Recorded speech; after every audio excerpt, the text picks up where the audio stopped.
চচ্চড়ি রান্না করুন। কীভাবে যে গুঁড়া মাছের চচ্চড়ি রান্না করলাম সেই রেসিপিটা আজকে আপনাদের মধ্যে শেয়ার করুন। আসেন, প্রথমে 2টা পেঁয়াজ, 2-3টা পেঁয়াজ দিয়েছি আর কি, সাথে পরিমাণ স্বাদ মতন লবণ। পেঁয়াজটাকে আমি ইচ্ছা মতো কষিয়ে নেব। আমার পেঁয়াজটা মোটা শেষ, এখন একে একে মশলা অ্যাড করবো। হলুদ আধা চামচ, ধনিয়ার গুঁড়া 1 চামচ, মরিচের গুঁড়া 1 চামচ, তেল দিলাম পরিমাণ মতো। সবগুলোকে আবার ভালো করে মিক্স করে নিলাম। কিছু কাঁচামরিচ চিড়ে চিড়ে দিয়ে দিলাম।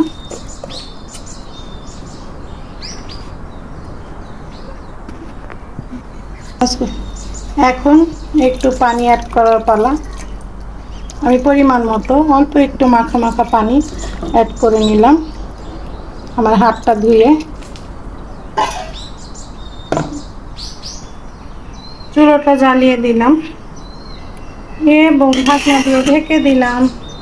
কিছুক্ষণ পর আবার দেখা হবে।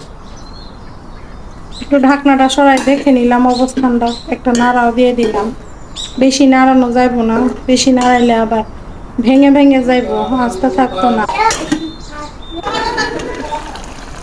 ওই আমার তরকারি হয়ে গিয়েছে, গুঁড়া মাছের পুরপুরি।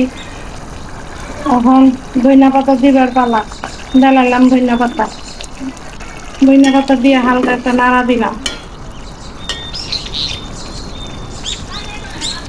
কত সহজভাবে কত মজার একটা রেসিপি রান্না করে নিলাম।